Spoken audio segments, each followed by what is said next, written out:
Okay. Good afternoon. Please, for those that have joined, please let's quickly let's just wait for some few minutes for others to join up. I understand it's gonna be some waste of time, but of course, we are Africans. We can do without wasting time. I don't know why. We are used to it, anyways. Please let's just have some chill while we wait for others to join. Of course, we can't wait for everybody to join, of course, but when we have reasonable amount of persons, then we can get started. Of course, it's gonna be we can wait for like 5-10 minutes so that others will join up. Thank you very much for your audience and thank you for your patience.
Please, if you have joined up and you're in the group, just do me a favor or do us a favor. You can just inform them to in form of visiting them to join up on time so that we can get started. Please, thank you very much.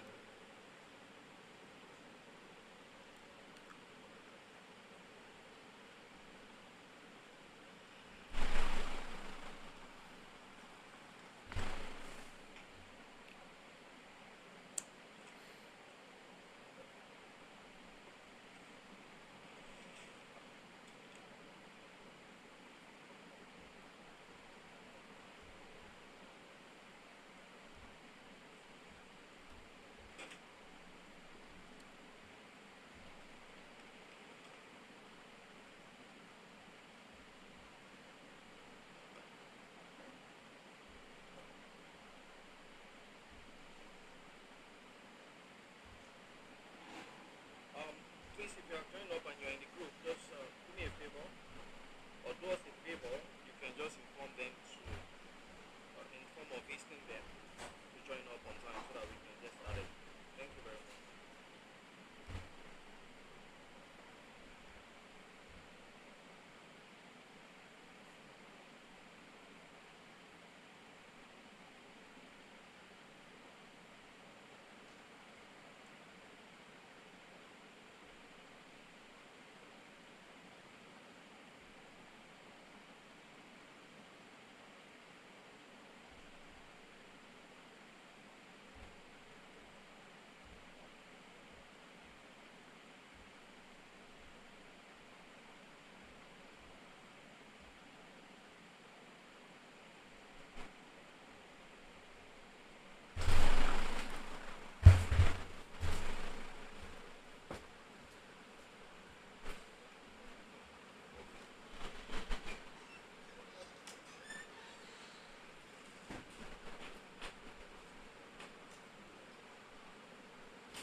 Franklin Ezeusi, I see you. Thank you very much.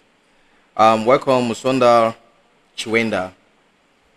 So please, if you're in the group, just esteem them up so that we don't have to waste much of your time waiting for them.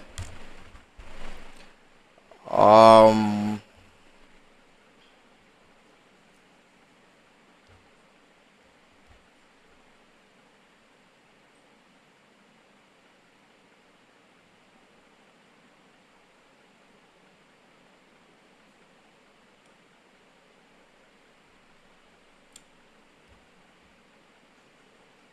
I hope I'm audible. I want to know if I'm audible, please. If I am very audible or I'm reverberating, maybe you are hearing some kind of reverberation. Please let me know. If I'm not audible, please let me know.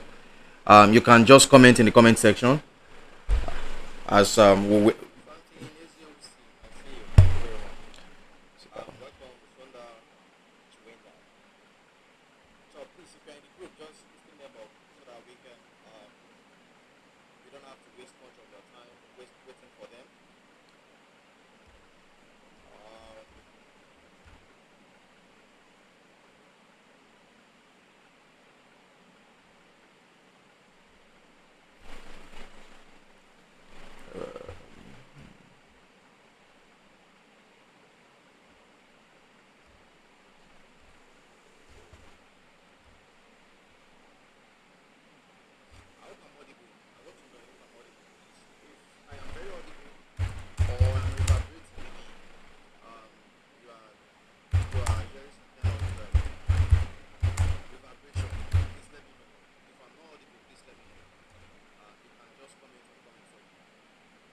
okay. Kafila Tsani, thank you very much for making me understand that I'm audible, and thank you, Musonda. I um we are going to be starting in the next 3-4 minutes.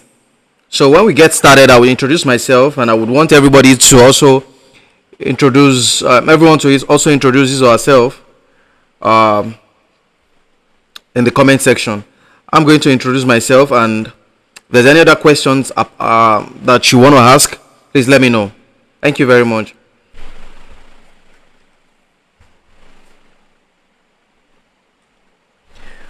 Amatalania Shabi, hi.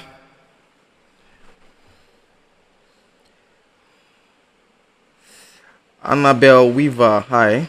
Gerard J, hello. Akiemi Michael, it's nice meeting you guys. Thank you very much. You're welcome to Technocraft Academy. Okay, Kafila Tsani, thank you very much for making me understand that I'm audible. And thank you, Musonda. I, um, we are going to be starting in the next 3-4 minutes. So when we get started, I will introduce myself, and I would want everybody to also everyone to also introduce herself uh, in the comment section. I'm going to introduce myself, and if there's any other questions that you want to ask, please let me know. Thank you very much.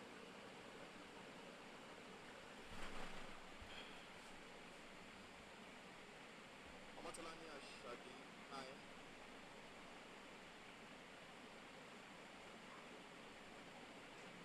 Annabelle Weaver, hi.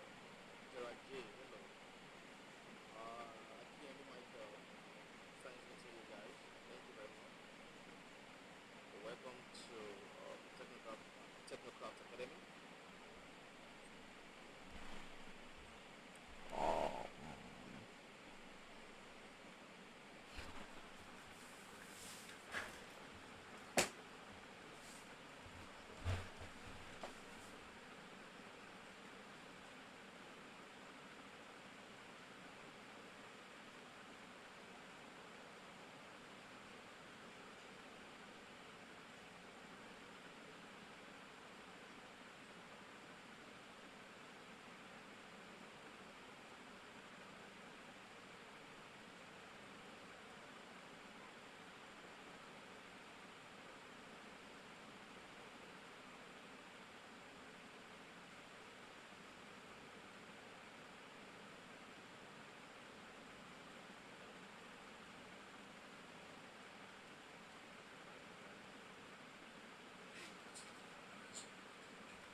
Okay, let's just get started. We can't be waiting for everybody. Thank you very much for joining up.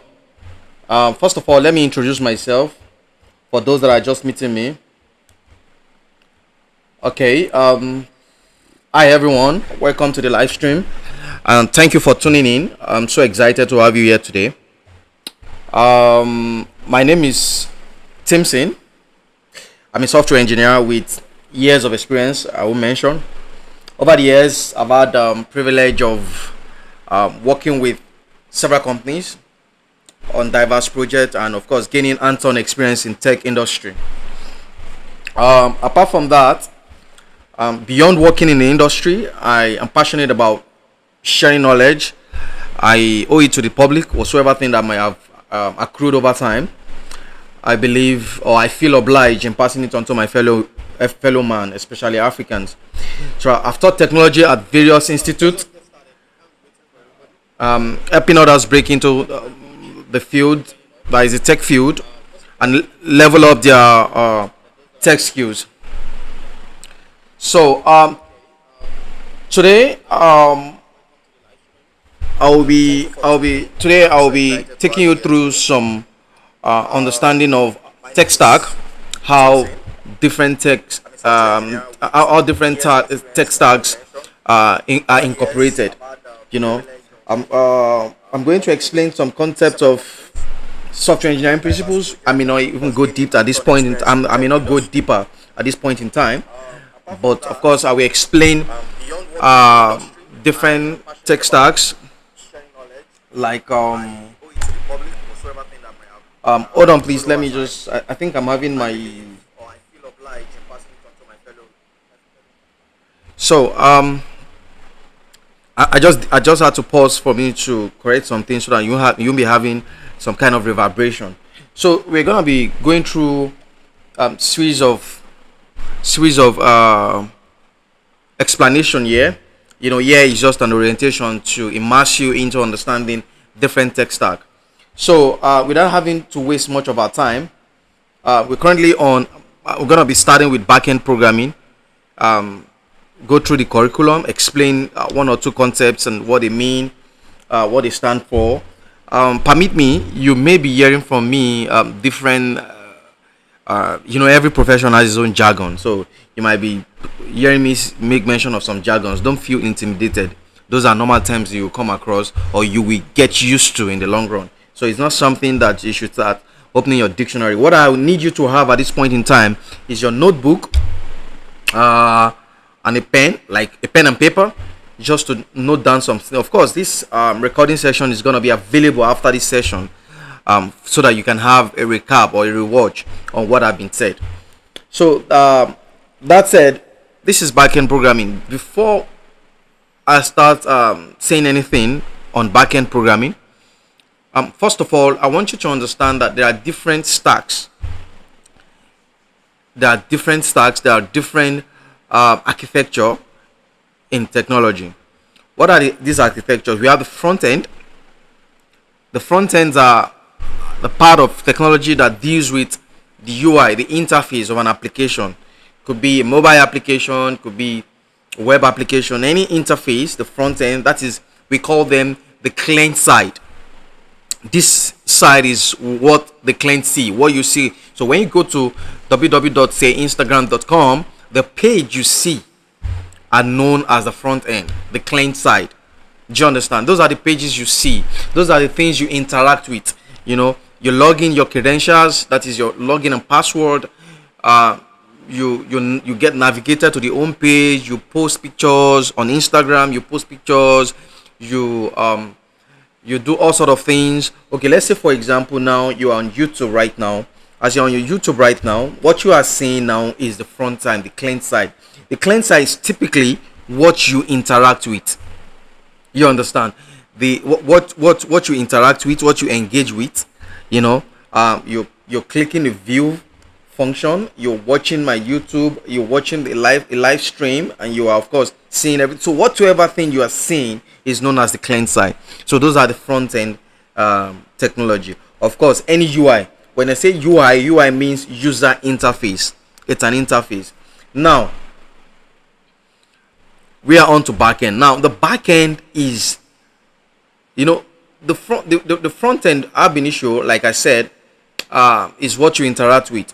Now there's something I didn't mention in the front end. Now when you have an application to work on or to develop, the first thing that comes to play is a design, a kind of wireframe, a kind of drawing, sketch, Figma design. We call it Figma design, UI UX. Now that design is very, very non-operational. It's just like different pictures put together, for example. Now to now bring that pictures that you are seeing, the firewall, the framework, the wireframe rather, the Figma design, the XD design, the UI UX design, to now bring it to life. To now bring it to life so that it can be used, it can be operatable, is the use of front-end technology. That is where you will code the design and bring it back to life. So the front-end engineers code the design and bring a design to life. Now the back-end technology is the technology that is known as server-side. Those are the things you are not seeing. You understand? Now you're writing, I can see now from this chat dialogue here, you're writing hi, whatever, you're writing hello in this chat dialogue, and I can just simply say hello. So the functionalities that enables you to send chat while you are on YouTube, those are backend technology. Those are the things you don't see. Those are called server-side technology. We are, like I said, the front end is the client side, the back end is what? The server side. So what are the technologies that are used in the server side? We have the Python. Of course, you can use JavaScript through a runtime engine known as Node.js, and you can use a framework known as Express.js. You understand? So you can use Java, you can use C#, you can use Go and Rust. So all these things have their use cases. Like we have in Python, the use cases for Python is let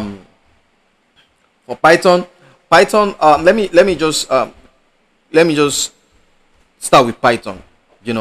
Python, which is it's not a snake anyways. So it's a programming language widely used with the framework like Django, Flask, or Fast API. We're gonna be learning understanding what framework is in the long run. So don't be intimidated by any technology jargons that I may have used up. I may have made use. So just be patient, and of course, in the long run is what you are going to get used to eventually. So it is used for it can be used for web development. So while using it for web development, is used on the server side. You understand? What is server side? What is application server side? The application server side is a side, or is a technology that powers the front end. You have the front end that has brought a design to life. Then of course, for that front end to be powered, it needs what? A back end. You understand? So when you make comments on YouTube, when you make comments on Facebook, on Instagram, when you click on like, all those datas are gonna be held or are gonna be maintained by the back end. You understand? So it's also used for data processing, preferred for backend systems handling like data intensive task. I don't want to make, for example, ETL pipelines. You don't understand that for now, just don't worry. Then it's also used for machine learning. Of course, the intention here is to explain backend programming curriculum that I've designed. So I don't have to go deeper. Of course, can be commonly used to create APIs. API is strictly an application programming interface. What it means is a technology that enables a system that you have designed to speak with another external system. So don't worry, you get to know that. So notable companies that are using Python here as their backend or to power their front end are Instagram. We have the Dropbox. We have the Spotify. Instagram use Django, Django is built on Python, so for its backend. Of course, Dropbox is we all know Dropbox. It's entirely built. The backend is entirely built majorly with Python for it. So then we have the Spotify. Spotify use Python to power their recommendation system and of course their backend services. What is recommendation system? You know that thing that says when you go to maybe an e-commerce system, or let me say social media like Facebook, something that recommends is when a friend is recommended for you or to you, say people you may know, there is a technology that works behind the scene, and that technology is known as the word recommendation system. So then Reddit is has its backend built with what Python for scalability and rapid development. So then we'll move on to Java. Java is an enterprise application known for scalability, stability, high performance in large scale systems. It is frequently used in building on the web service side. It's frequently used in building RESTful APIs and microservices using frameworks like Spring Boot. I told you, don't get intimidated by strong words that I've used. Those are terms that comes with technology. Don't worry, you get to know them eventually. So, and Java is extensively used in the banking and finance system. It's an ideal technology for transaction heavy and secure systems. If you go to your banks, wherever, maybe in Nigeria or wherever, most of the banks, in fact, 80% or 90% of the banks in the world use Java for their transaction heavy task or transaction or systems. So they use Java. Then for Android, initially Java is used to be, in fact, before now, it's still being used, though it's heavily used. Java is heavily used to build Android applications. But recent time, we now have Kotlins that have dominated. Kotlin has dominated the native Android application ecosystem. So we now use what Java is being used in the Android setting is to power the backend of Android application. Then, of course, the notable company that are using Java are Twitter. Twitter transitioned to Java for scalability and reliability. Then LinkedIn, the LinkedIn backend is primarily Java based. Of course, we have Uber. Uber is a system that uses Java for high performance backend processing. We also have, of course, Netflix. Netflix uses Java. Like I said, Uber uses Java.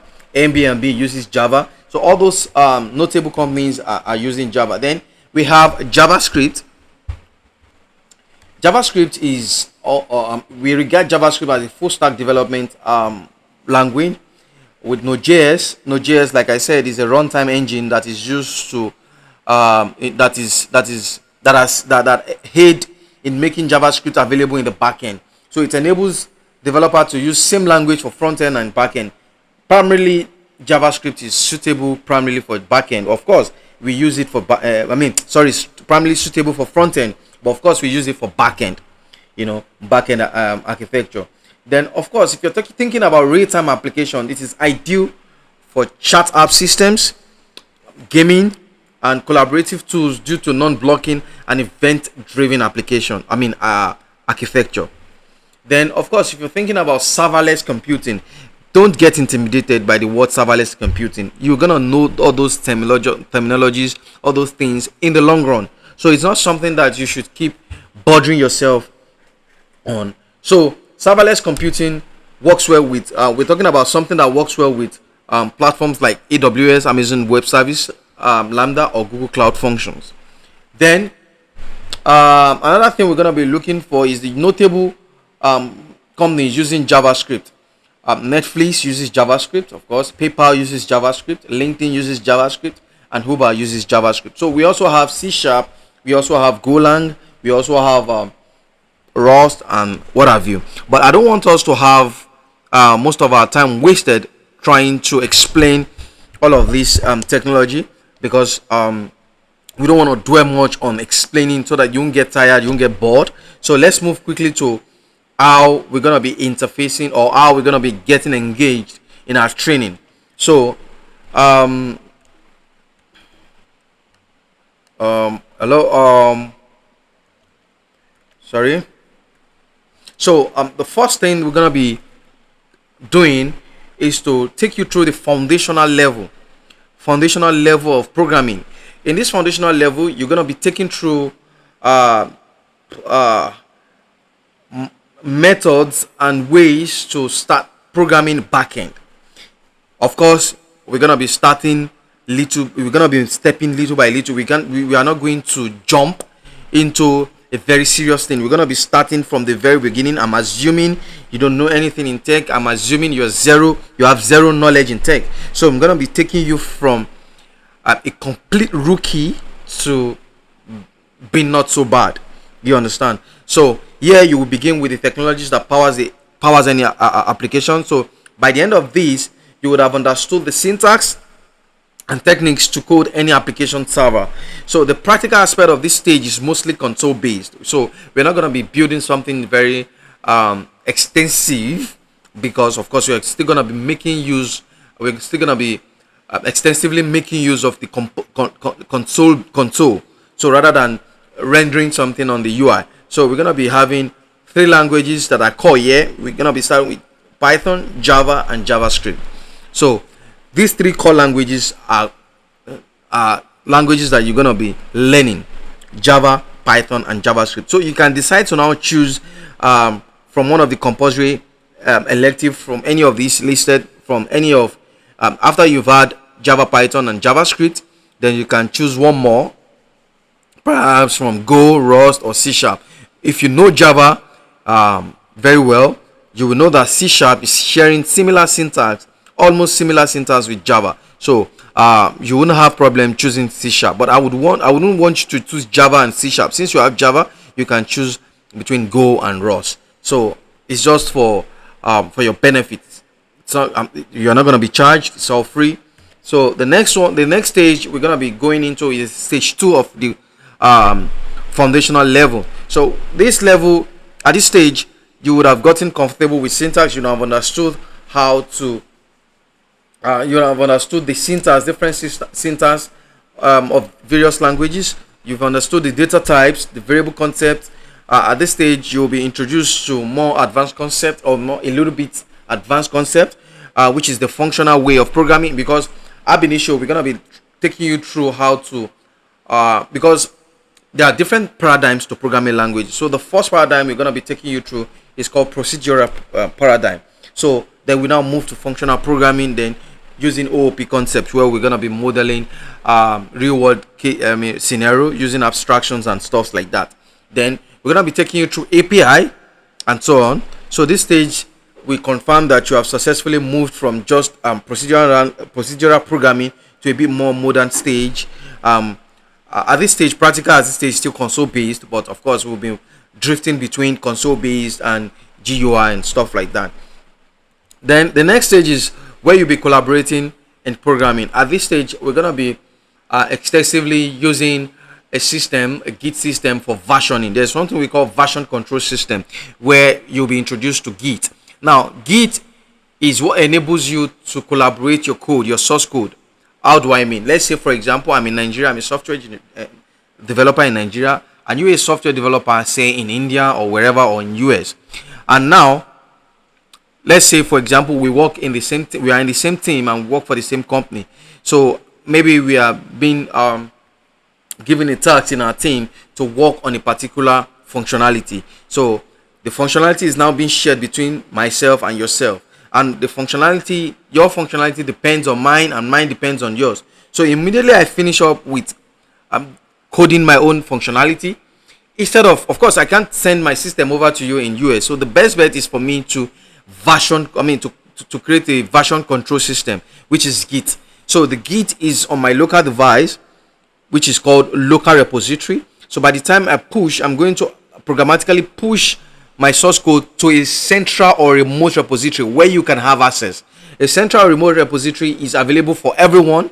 I will teach you how to register and how to, it's free though, it's free, 100% free, how to register, and of course how to push your code from local repository to what? Central repository. And this stage, you're going to be working together in code. You're going to be collaborating your code with different persons in your team. So this is what you're going to be learning here, and of course it's a good concept. Then the next stage is this stage we've gotten to intermediate level, where you're going to be solving problems with code. So at this stage you have course the beginners level, and at this stage it's a stage where you will comfortably solve problems using code. You have moved from console-based application to real-life practicals, and here we have you have to code many backends that power different applications. Here we'll be introducing you on how to use frameworks, how to uh, interact with different systems, how to code different kind of architecture and different kind of functionalities. So, and then the intermediate level 2, which is the level at which we understand what is called data structures and algorithms. Data structures and algorithm is needed for scalability and performance. Now, how do I mean? The performance that we're talking about here is how fast your application is, and how how low it is in terms of latency. What do we mean by latency? The size of your application. If your application has if it is too heavy, it's going to be slow, and it's going to be, let's say for example, you want to build an application that will be downloaded or installed, if we say for example on either on your, let's say, mobile application. So if you configure, if your data structure, the way you structure your data is hampers the scalability or hampers the latency of your application is going to be so heavy that a lot of people will have to be deleting some apps on their system or on their app for them to be able to use your app. That would be a bad design. You understand? So we're going to be teaching you the techniques in designing your algorithms in terms of runtime complexity and memory usage complexity. So this stage, it will be much more extensive, it will be much more in-depth, and of course it will involve extreme coding. Then advanced level, this is where you'll be taught on how to use different techniques in testing and debugging your application, because of course for every technology or for every programming you are going to run into problems, and the problems here we call it bug.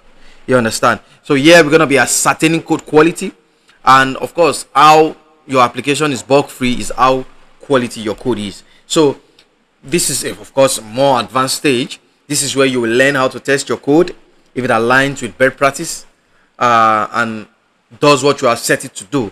So each functionality will be tested using a unit testing and some more advanced form of testing like Selenium and so on. So then we'll move to the next stage. This is a stage where you will be making use of some AI technology. We'll be doing a lot of automations and of course making our systems communicate with other systems. We're going to be making use of some CRMs, like, I don't want to mention them now so that I won't be advertising for them. We're going to be making use of some CRMs that are widely used in the industry. So at this stage you're going to be more professional.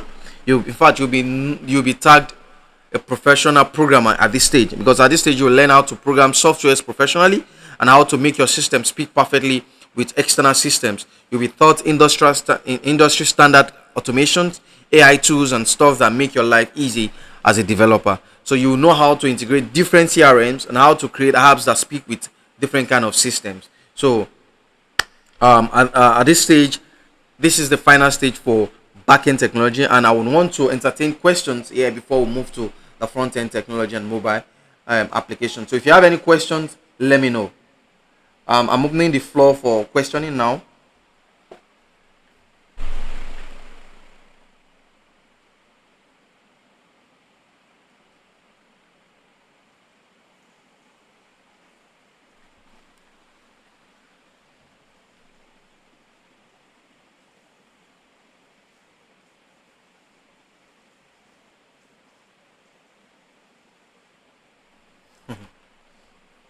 But not so bad though.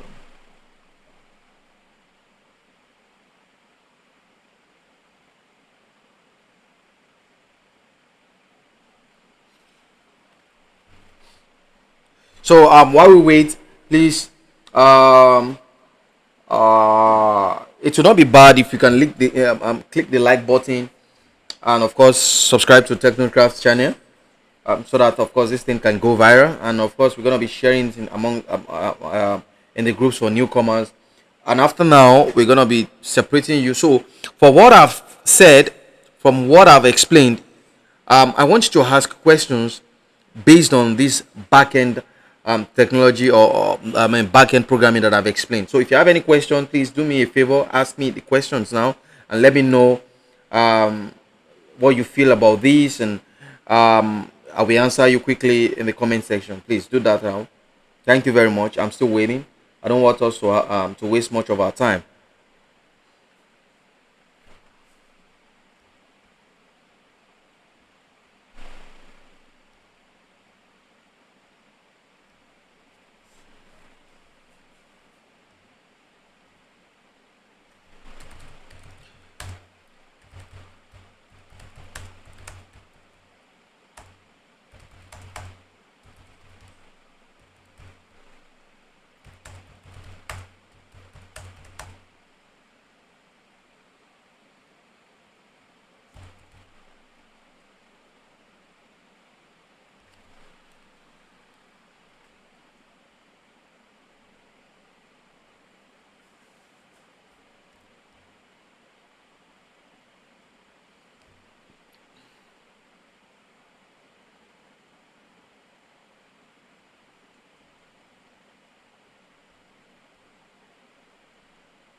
So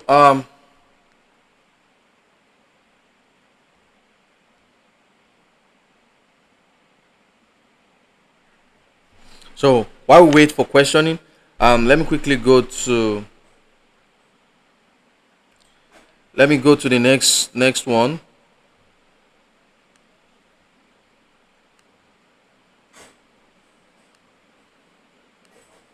So the next one is front end and mobile app technology.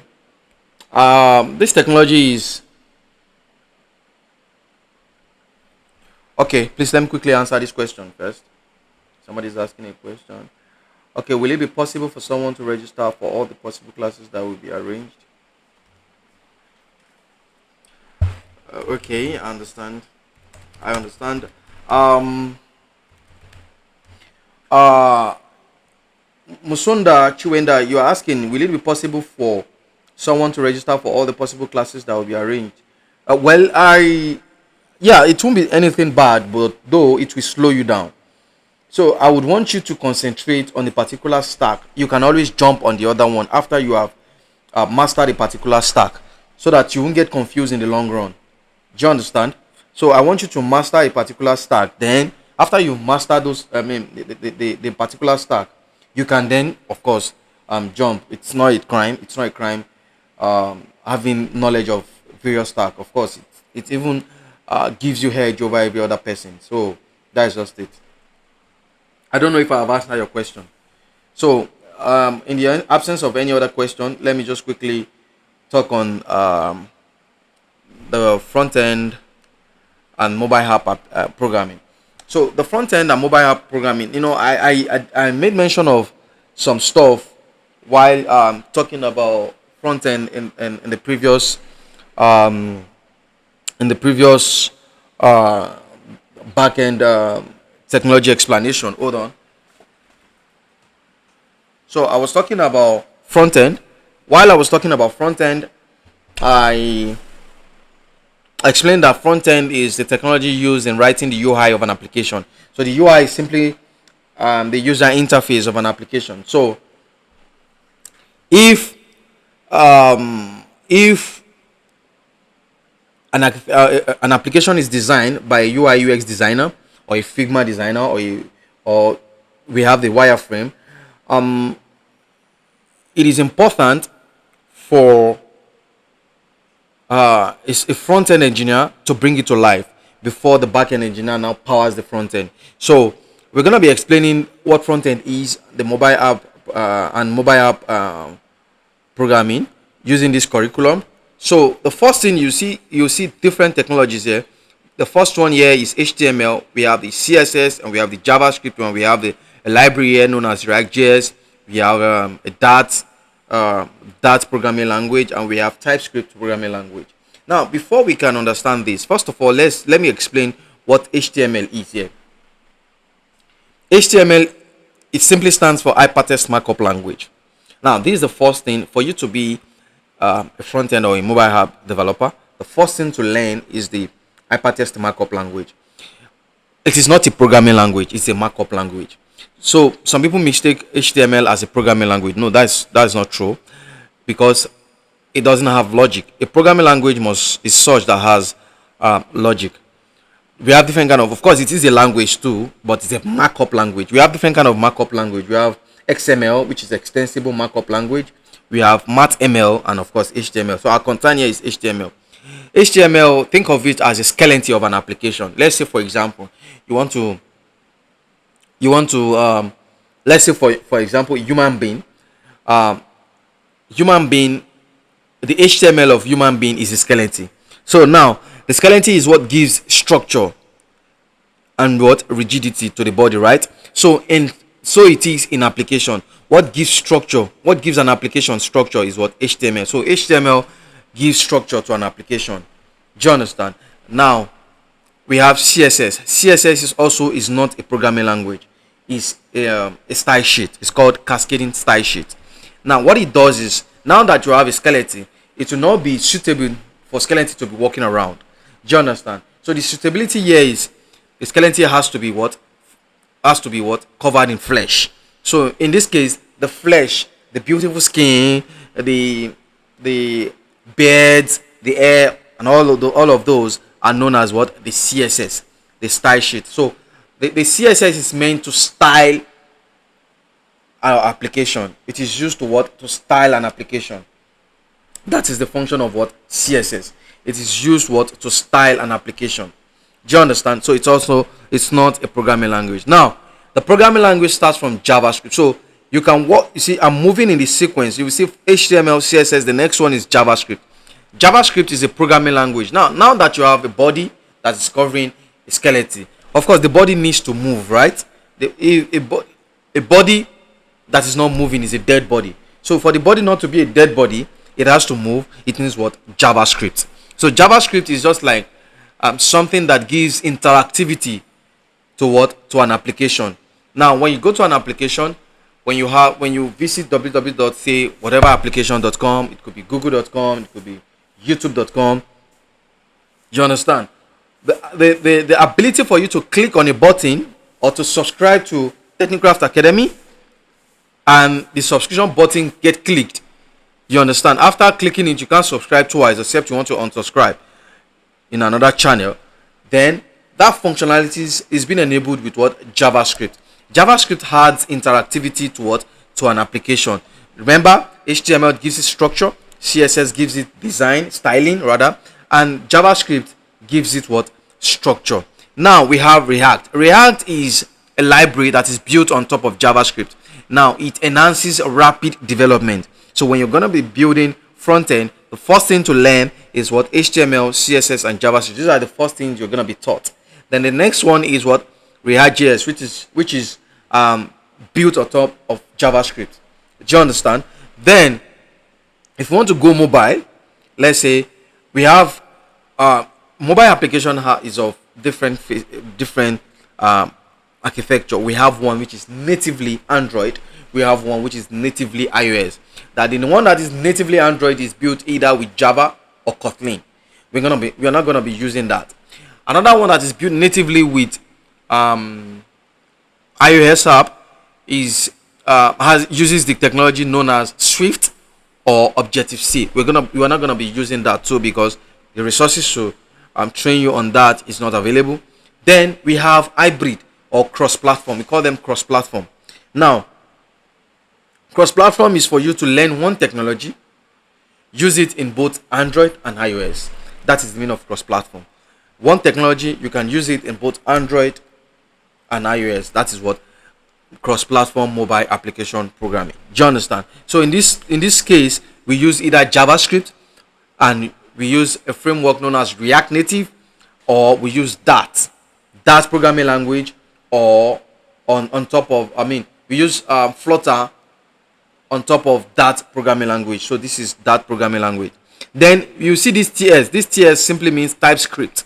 TypeScript is a superset of JavaScript. It is built on top of JavaScript, though it is later compiled. It will need to be compiled to JavaScript for you to be able to run it on the web.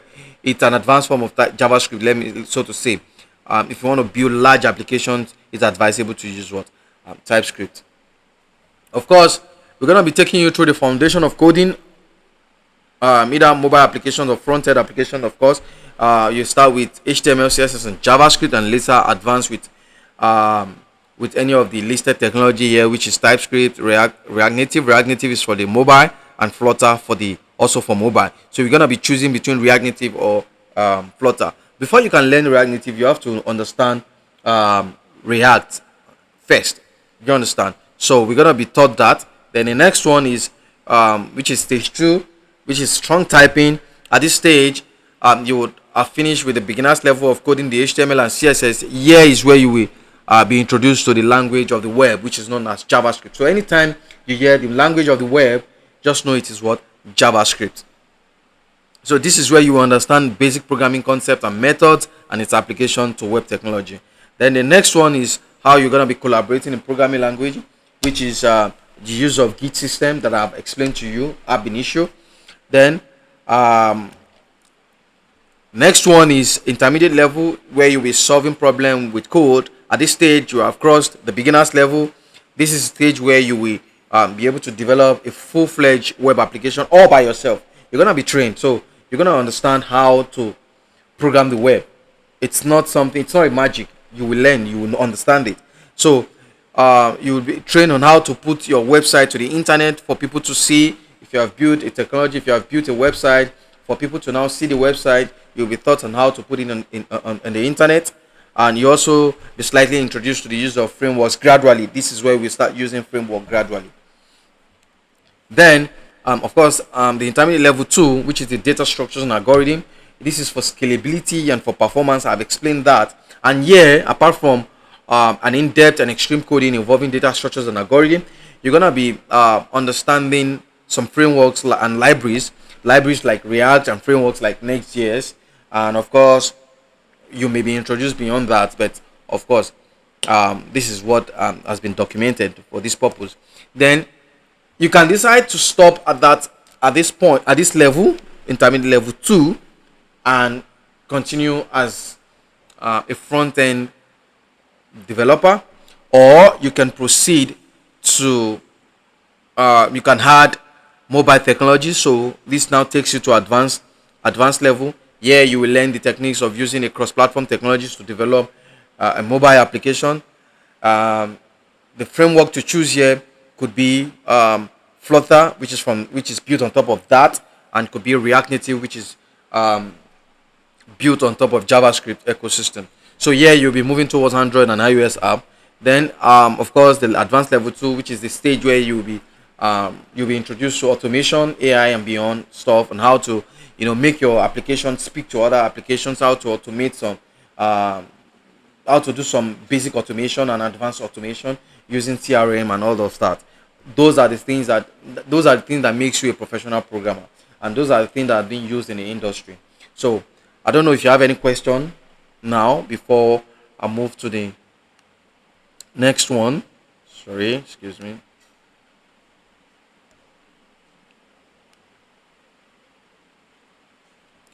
So before I move to the next one,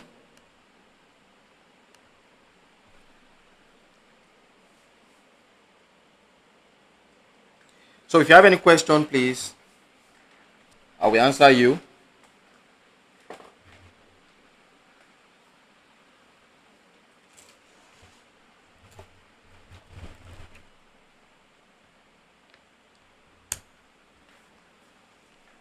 Any question?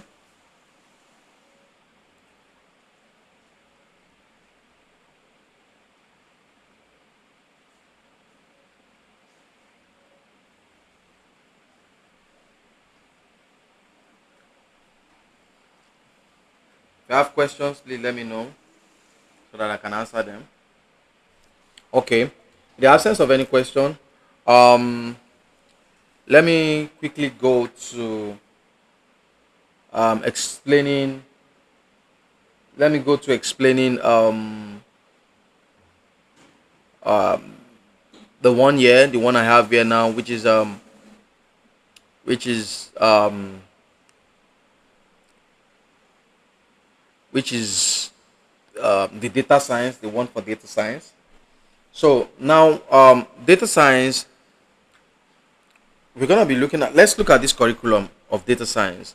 Here we have the data science proper, where you're gonna be learning um, how to how I mean you learn how to use different visualization tools, how to visualize data using NumPy, using Pandas, using SciPy, using Matplotlibs, using T-Born, Bokeh, Plotly, and Dash. We may try to restrict ourselves to nothing more than 5 year, which is or 6, which is the most notable ones, so that we won't just get confused, and of course we won't waste much of our time here. Then after this data science, it is in depth. Of course, don't look at these things. It's gonna be very in depth. So after this stage, you can decide to go further to machine learning, where you'll be taught with some frameworks, where you understand how to use some frameworks like scikit-learn, TensorFlow, PyTorch, Keras, like GBM, XGBoost, whatever, Hugging Face Transformer, OpenAI, GIM, and stuff like that. So all these technologies are gonna be taught extensively, and of course the generative AI, where you will learn GAN, Generative Advisory Network. You're gonna learn DAL2, imaging, GLM, PyTorch, and stuff like that. So we may not touch every aspect of this generative AI. Um, Generative AI, when they say generative, example of generative AI is ChatGPT, so don't get confused. So though, of course, you will get to know all of those. So next after then, let me scroll to the next.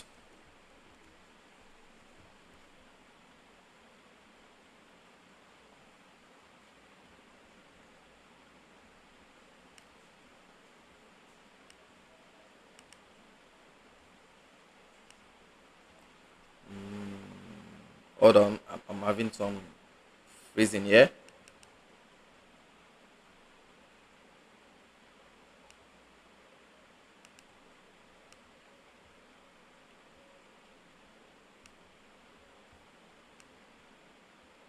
Okay, so the next one here is the programming. Of course, you're gonna be starting with programming with Python.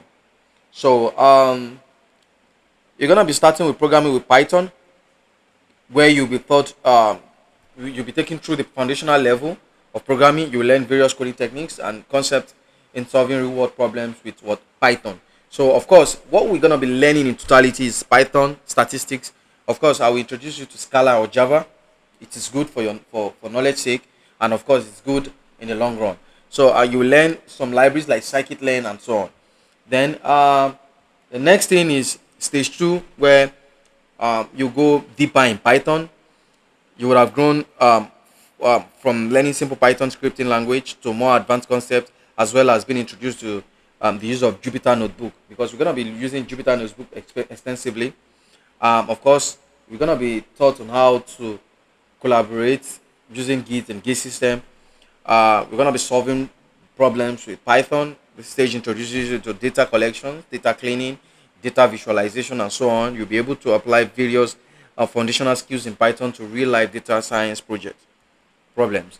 So intermediate level is where you're going to be introducing you to machine learning, and of course, at this stage, you'll be introduced to concept of machine learning through the trained knowledge of data structure. You would have been taught data structures and algorithms, and of course, you use various machine learning frameworks, which will be introduced at this stage. Then the advanced level is deep learning and AI. Here you will know how to develop and implement various AI technologies. Having been through, I've been trained on deep learning. Uh, of course, I would also want you to take up some web skills, which suffices, uh, and this is needed to apply AI to web technologies. So, of course, I will train you on how you'll be trained on how to use AI automations and beyond. Then, at this stage, I think we'll say congratulations and welcome to Technocraft Academy, Code to Dev. And if you have any questions, I can answer them now. Any questions on the ones we've mentioned before, what we've explained before, and any question on what we are yet to explain, or anything that you may have that may seem confusing to you, please let me just um, let me just have them so that we can explain.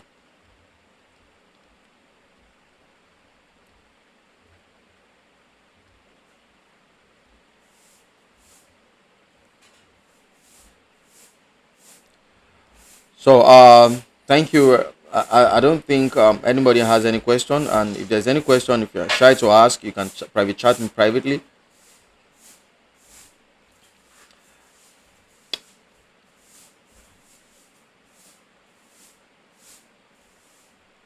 Um, I think I can see Musunda Chiwenda, Franklin Ezeusi, Annabella uh, Weaver, Gerard J, Akiemi Michael, Kafila Tsani, Musonda Chiwenda,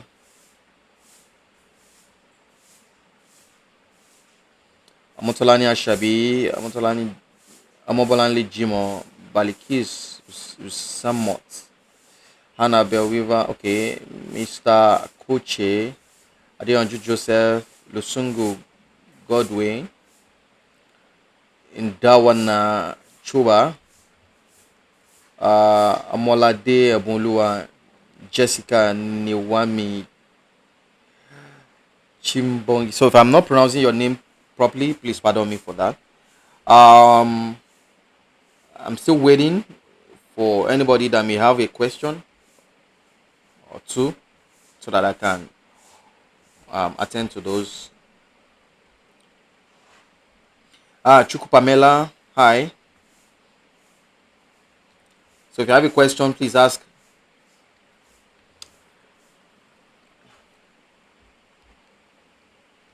And I want you to do me a favor, click the like button. You can share it in the group.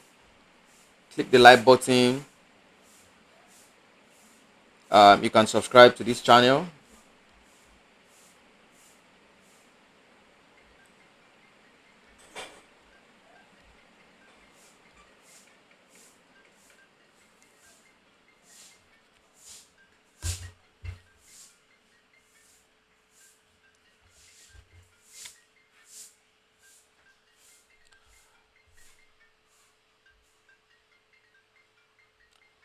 If you have a question, I'm still waiting.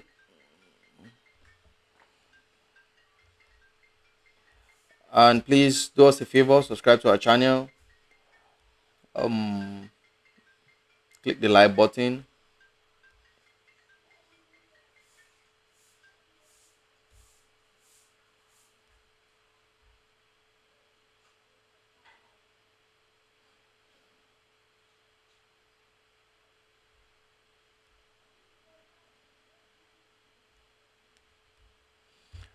So I'm still waiting. If you have a question, please ask your question so that I can attend to them before. Um,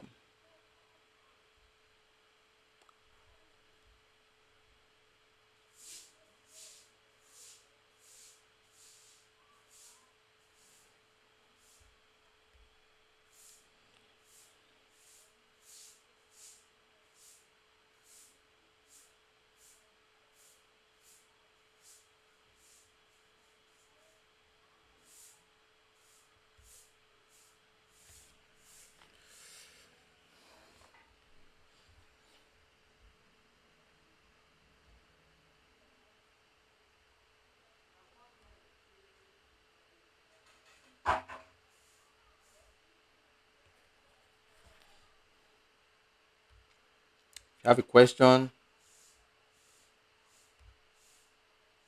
let us know.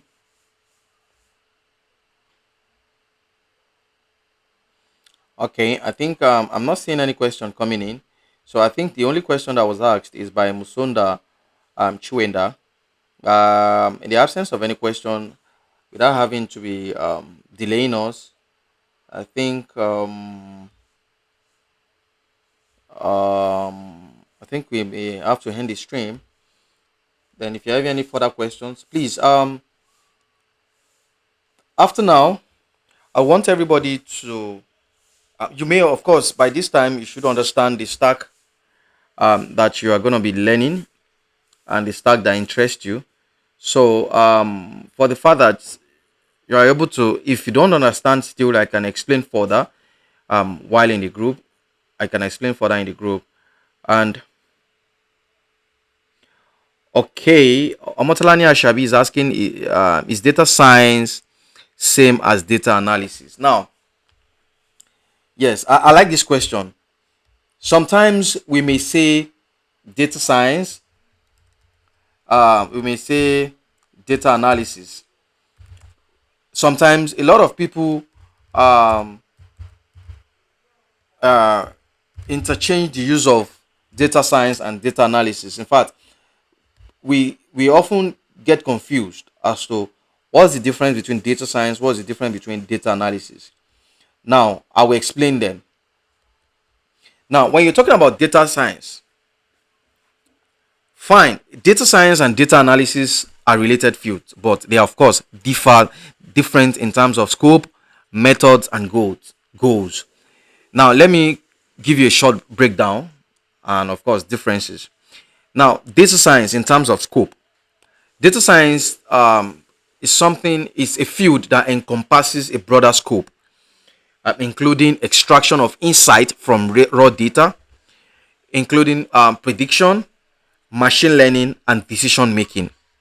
So it involves creating algorithms and models for interpreting data.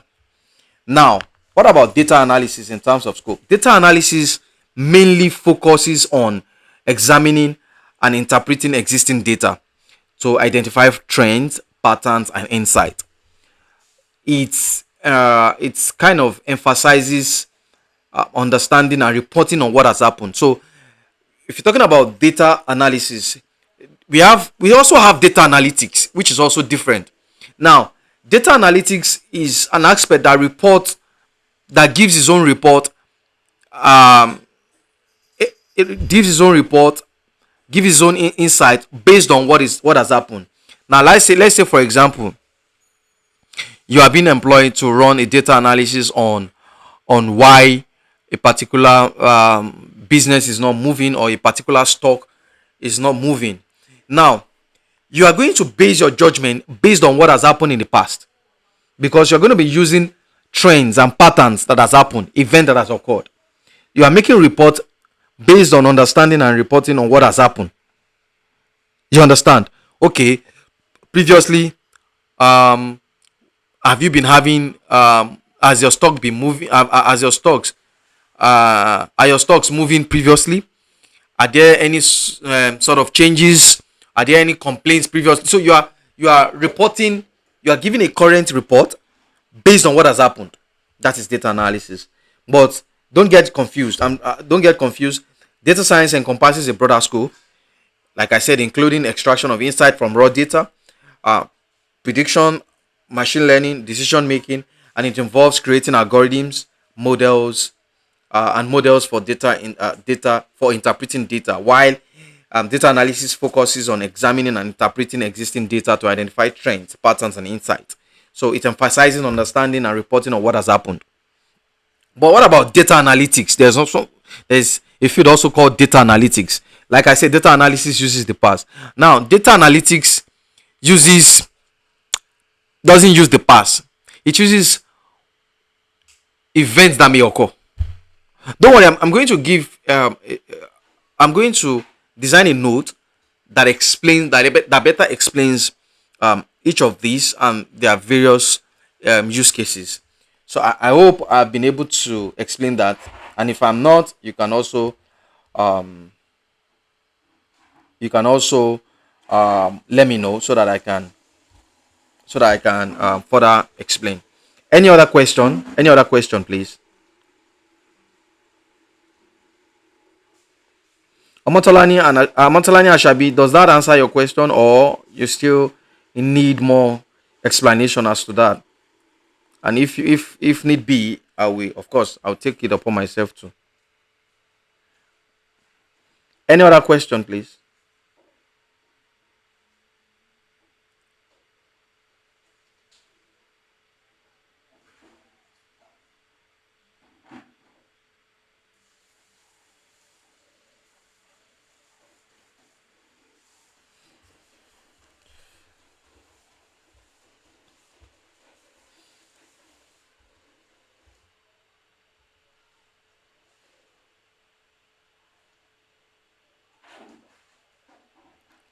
Okay, Ebereonwu Richard. Which of this is more lucrative in terms of, I mean, in modern times? See, any what do you mean by creativity? I mean lucrativity. When you say lucrative, you're typically saying something that is in demand. Every aspect of tech is in demand. That's just it. You just have to understand your strength. Every aspect of tech is in demand. Just take that. Aspect of tech is in demand. Just on the best concept is just for you to understand your uh the best thing is for you to understand your what's it called, your strength, and that's all. Any other question? I'm still waiting.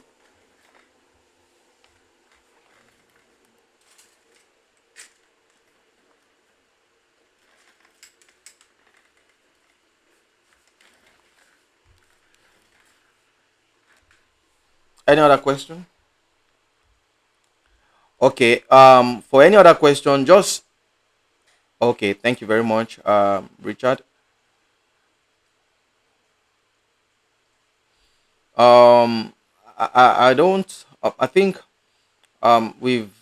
I don't know if you still have any other question, but since we are not asking any question, I don't know if people are shy. I don't know if you don't have to be shy. Nobody, every question is welcome. No stupid question.